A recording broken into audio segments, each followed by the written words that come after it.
لله أموات بل أحياء ولكن لا تشعرون ولنبلونكم بشيء من الخوف والجوع ونقص من الأموال والأنفس والثمرات وبشر الصابرين الذين إذا أصابتهم مصيبة قالوا إنا لله وإنا إليه راجعون إن الله وملائكته يصلون على النبي يا أيها الذين آمنوا صلوا عليه وسلموا تسليما सब साथी दुरूद शरीफ पढ़ना اللهم صل على سيدنا محمد النبي الأمي وعلى آله وبارك وسلم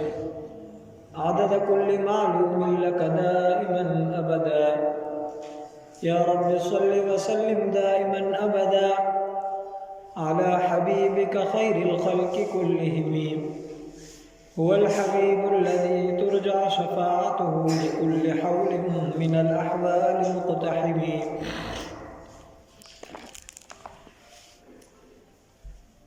अल्लाह तबारक व तआला जा एहसान करम थिया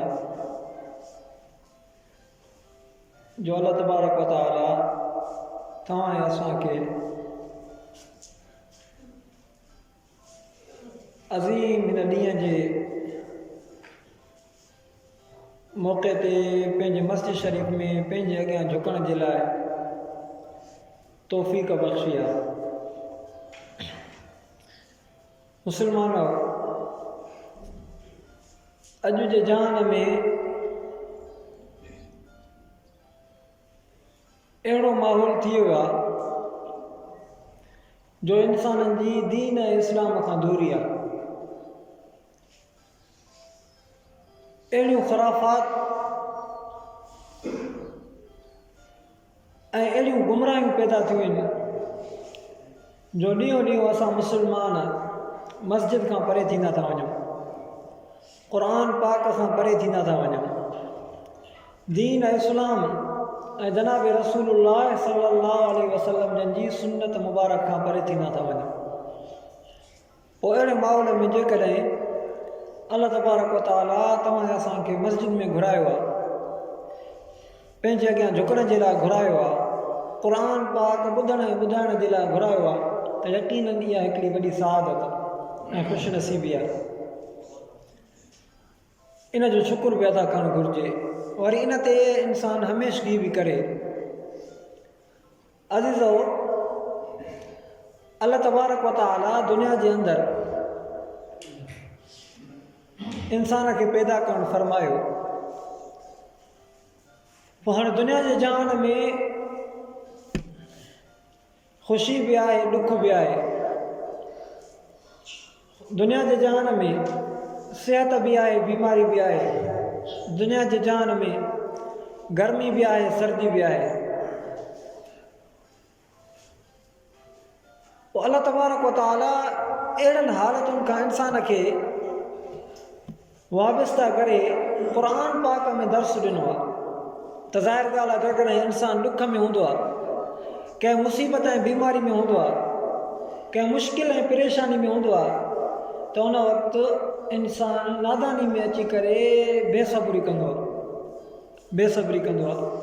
पोइ अल्लाह तबारक व तआला जीअं इंसाननि खे दुनिया जे अंदरि रहण जा तमामु सबक़ ॾिना आहिनि, तमामु शयूं ॿुधायूं, त ईअं ई इंसान खे अल्लाह तबारक व तआला मुश्किल में, बीमारी में ऐं ॾुख ऐं परेशानी जे वक़्तु बि इहो सबक़ ॾिनो आहे त इंसानु उन वक़्तु सब्र करे।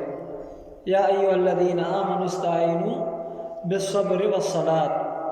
ए ईमान वारो, जेकॾहिं तव्हांखे का तकलीफ़ पहुचे, तव्हांखे को ॾुख पहुचे, तव्हां कंहिं मसइले में उलझी पओ, परेशान थी वञो, त उन वक़्तु तव्हां इस्तईनू बिस्सब्रि वस्सलात, तव्हां अल्लाह तबारक व तआला खां निमाज़ ऐं सब्र जे ज़रिए मदद घुरो। निमाज़ ऐं सब्र जे ज़रिए मदद घुरो। इन अल्लाह मा साबिरीन। त हाणे जे या अय्युहल्लज़ीन आमनु इस्तईनु बिस्सब्रि वस्सलात इन्नल्लाह मअ साबिरीन। हाणे जंहिं इंसान अल्लाह तबारक व तआला खां निमाज़ जे ज़रिए ऐं सब्र जे ज़रिए पंहिंजा मसला हल कराया, पंहिंजूं परेशानियूं दूर कयूं, हाणे अल्लाह तबारक व तआला चए थो मां अहिड़नि इंसाननि सां गॾु आहियां, मां अहिड़नि इंसाननि खे ॾुखियाई में नथो छॾियां, मां अहिड़नि इंसाननि खे अकेलो नथो छॾियां, तनहा नथो छॾियां, उन्हनि इंसाननि खे मां ज़िंदगी ऐं दुनिया में ख़्वार नथो कयां, मां अलाह उन सां गॾु आहियां। हाणे जंहिं इंसान सां अलाह जी ज़ात गॾु थी वञे त उहो इंसानु केॾे नसीब वारो आहे। जेकॾहिं तव्हां असां ॾिसंदा आहियूं दुनिया जे अंदरि खोड़ माण्हू हूंदा त पाण ग़रीब आहिनि, हूंदा त पाण ताक़त में घटि आहिनि, पर कॾहिं कॾहिं उन्हनि खे कंहिं वॾेरे जी ताक़त मिली वेंदी आहे, कंहिं वॾे माण्हू जी, कंहिं आफ़ीसर जी ताक़त मिली वेंदी आहे त उहो पंहिंजो पाण खे पढ़ाईंदो आहे, वरी ॿियनि ते ज़ुल्म कंदो आहे, पंहिंजो पाण खे फ़ख़ुर ऐं तकबुर सां मथे सम्झंदो आहे। त हाणे जॾहिं दुनिया जो इंसानु हिकिड़े वॾेरे आफ़ीसर ऐं नवाब जे करे पंहिंजो पाण खे वॾो सम्झे थो, त जेकॾहिं कंहिं इंसान खे अलाह जो अहकमुल हकमीन आहे, सरदारनि जो सरदार आहे, बादशाहनि जो बादशाह आहे, उहो अलाह जंहिंसां गॾु थी वञे, जंहिं माण्हूअ सां अलाह जी ताक़त गॾु थी वञे त छा उहो इंसानु गॾु थींदो? त अज़ीज़ो उहो इंसानु वॾो आहे। इन जे करे तव्हां असां मुस्लमाननि खे घुरिजे त असां निमाज़ ऐं सब्र सां अल्लाह तबारक व तआला खे पंहिंजो कयूं। जंहिं इंसान जी ज़िंदगी में निमाज़ ऐं सब्र आहे, जंहिं इंसान जी ज़िंदगी में शुक्र आहे, त यकीनन अल्लाह तबारक व तआला बि उन इंसान सां। जीअं हाणे असांजे इलाइक़नि में मींहुं वसे थो, असांजे इलाइक़नि में हुन मींहं ऐं बरसातुनि जे करे घर किरी पिया, फसल तबाह थी विया, माल मवेशी तबाह थी विया, ऐं उन मींहं ऐं उन बरसातुनि ऐं ॿोड़ जे करे अलाए कहिड़ियूं कहिड़ियूं क़िस्मे ख़राबु बीमारियूं पैदा थियूं। हाणे यकीनन इहा हिकिड़ी शइ ॾुखी आहे, परेशानी जी आहे। पोइ हाणे इन मौक़े ते बि खोड़ इंसान इहे चवंदा आहिनि त बाबा नऊज़ बिल्लाह असां अलाह खे असां ई नज़रियासीं जो असांजे इहे मींहं मोकिलिया, असांजा फसल तबाह कया, असांखे बीमारियूं मोकिलिया। अहिड़े क़िस्म जूं नाशुक्री खोड़ इंसान वीचारा सादा अहिड़ा लफ़्ज़ चई वेंदा आहिनि ऐं जज़ा फ़ज़ा कंदा आहिनि, हाय घोड़ा कंदा आहिनि। हालांकि जनाब रसूलुल्लाह सल्लल्लाहु अलैहि वसल्लम जन पंहिंजे हदीस मुबारक में फरमायो मन ज़रबल खुदूद व शक़ल जुयूब व दआ बिदावल जाहिलिया फलैस मिन्ना। साईं जन फरमायो त जेको ॾुख ऐं तकलीफ़ में परेशानी में के ग़मी जे आलम में को उनजो अज़ीज़ रिश्तेदार वफ़ात थो करे वञे या उनजो फ़सुलु गंदो तबाह थो थी वञे, मंज़रबल ख़ुदूद, पोइ उहो पंहिंजा सीना फाड़े थो। मंज़रबल ख़ुदूद, उहो पंहिंजे मुंहं खे चंबा हणे थो, हाय घोड़ा करे थो। वशक़ल जुयूब, ऐं पंहिंजो गिरेबान फाड़े थो। वदआ बिदावल जाहिलिया, ऐं जाहिलियत वारियूं पुकारूं करे थो, हाय घोड़ा करे थो, ऐं अहिड़े क़िस्म जूं ॻाल्हियूं करे थो त नऊज़ बिल्लाह अलाह खे असां ई नज़रियासीं। त साईं जन फरमायो जेको ॾुख ऐं परेशानी में ऐं अहिड़नि हालात में इहे ॻाल्हियूं करे थो, पंहिंजो पाण खे बेसब्री में आणे थो, त फलैस मिन्ना। साईं जन सल्लल्लाहु अलैहि वसल्लम जन फरमायो उहो असांजे तरीक़े मां न आहे, असांजो तरीक़ो इहो न आहे। साईं जन जो तरीक़ो त दीन इस्लाम में सब्र वारो, शुक्र वारो आहे। हालांकि ॾिसो तव्हां त जनाब रसूलुल्लाह सल्लल्लाहु अलैहि वसल्लम जन पाण ख़ुदि दीन इस्लाम जी दावत ॾियनि था, क़ुरान पाक ऐं शरीयत जो पैगाम दुनिया जे कुंड कुर्श में पुॼाइनि था। अल्लाह जा महबूब आहिनि, पूरी दुनिया जा सरदार आहिनि, बल्कि अंबिया इकराम जा बि सरदार आहिनि। हालत इहा आहे जो खाइण जे लाइ साईं जन जे घर में मानी न आहे, साईं जन जे घर में खाइण जे लाइ मानी न आहे। ऐं वरी ॿी ॻाल्हि त वरी इलाइक़े वारा बि जनाब रसूलुल्लाह सल्लल्लाहु अलैहि वसल्लम जन खे ॾुख ऐं तकलीफ़ूं ॾियनि था, ईज़ा ॾियनि था, इस्लाम ऐं दीन जी तबलीग पहुचाइण में पथर हणनि था, गंद गारियूं ॾियनि था अलाह जे नबीअ खे। लेकिन अलाह जे नबीअ पंहिंजी पूरी ज़िंदगी सब्र ऐं शुक्र सां गुज़ारियो। पाण जेको इंसानु पंहिंजी ज़िंदगी सब्र ऐं शुक्र सां गुज़ारींदो, अल्लाह तबारक व तआला उन इंसान खे दुनिया जे अंदरि बि इज़त बख़्शींदो त आख़िरत में बि इज़त बख़्शींदो। इन जे करे अज़ीज़ो ज़रूरी आहे त असां पंहिंजी ज़िंदगीअ में सब्र ऐं शुक्र आणियूं। सब्र ऐं शुक्र वॾियूं नियमतूं आहिनि अल्लाह तबारक व तआला जूं। इंसान त पंहिंजी नादानी में अची नाशुक्री कंदो आहे, खाधे खुराक में बि, लटे कपिड़े में बि, घर घाट में बि, फसल धंधे में बि, त असां वटि छा आहे? असांखे त कुझु न आहे।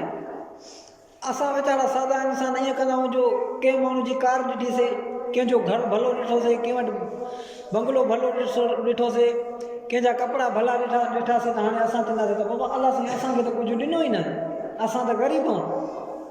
हालांकि इहे कलमा नाशुक्रीजा आहिनि। इन्हनि सां अलाह तबारक व तआला जी ज़ात नाराज़ थिए थी।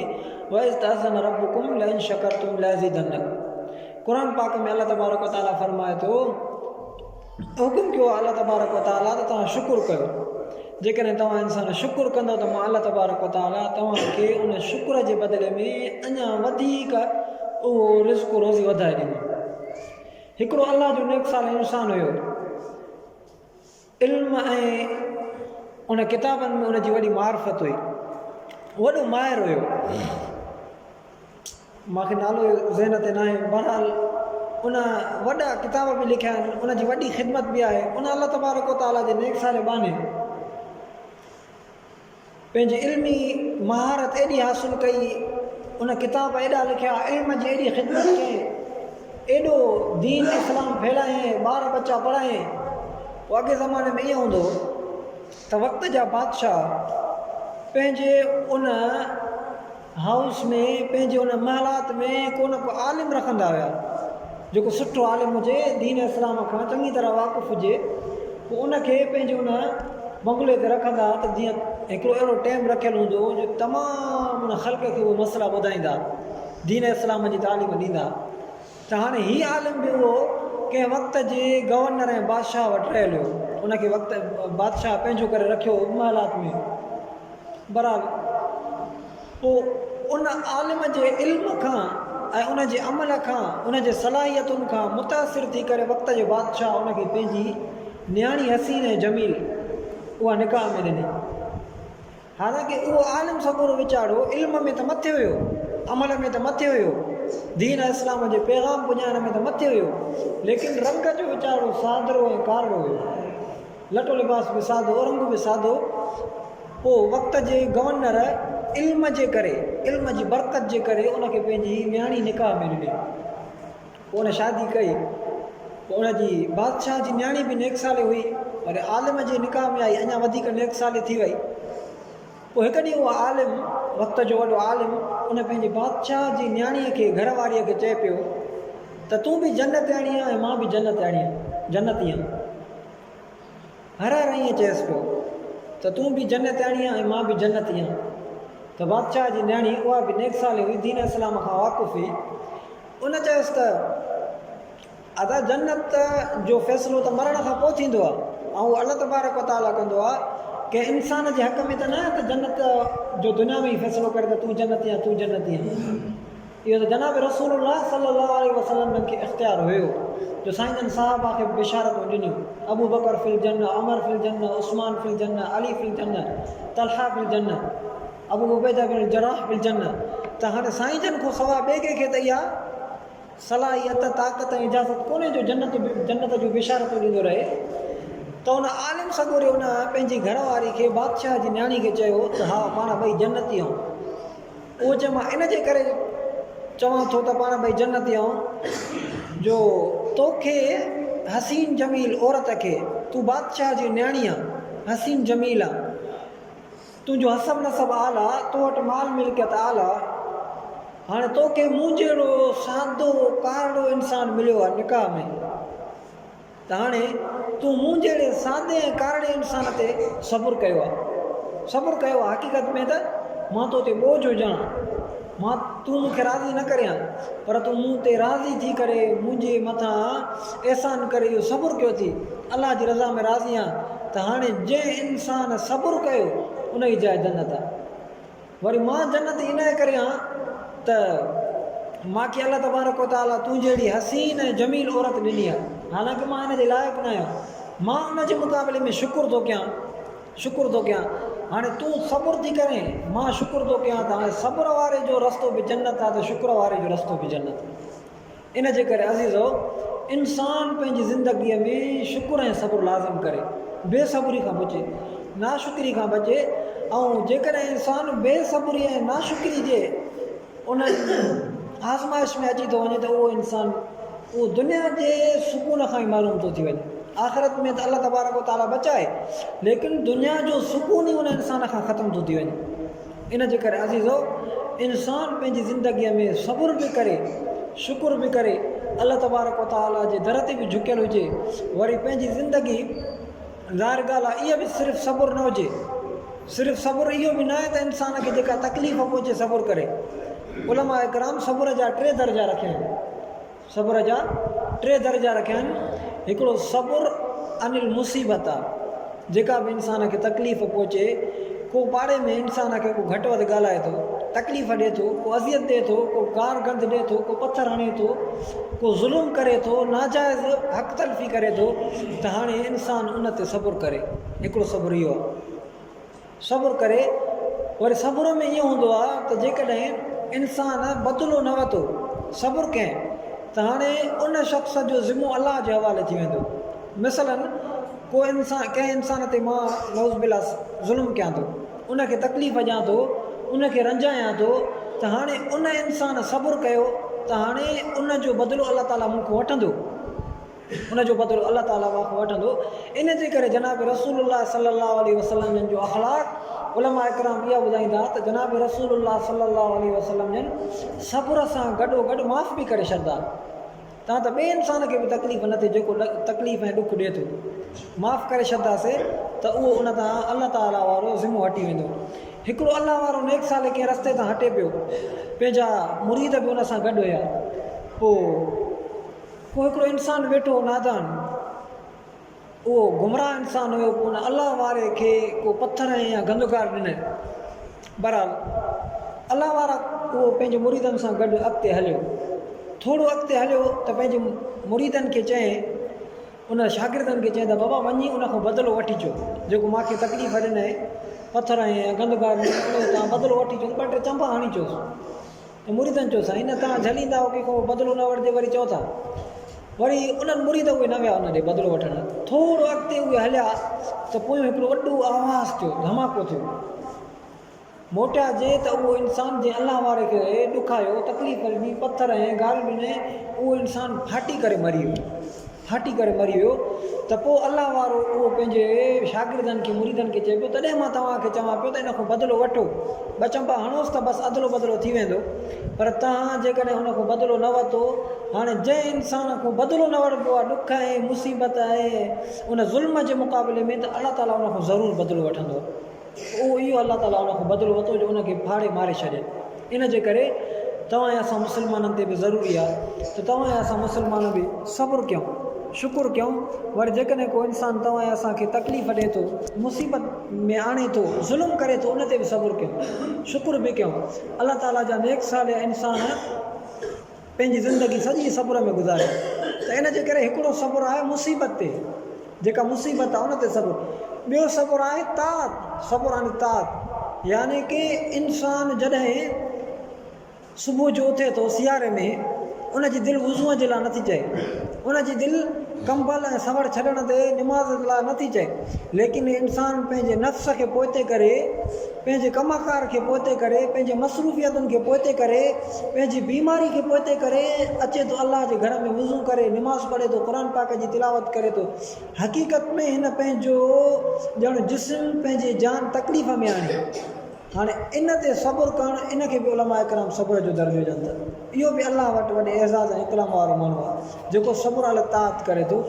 3 क़िस्म जो जेको सब्र आहे उहो सब्र अनिल मासियत आहे, गुनाहनि खां सब्र। यानी हिकिड़ो इंसानु आहे, उनखे शैतान ख़्यालु ॾिए थो त बाबा गुनाह कर, फलाणी औरत सां ज़िना कर, फलाणे इंसान जी चोरी कर, फलाणे इंसान खे गार ॾे, फलाणे इंसान जे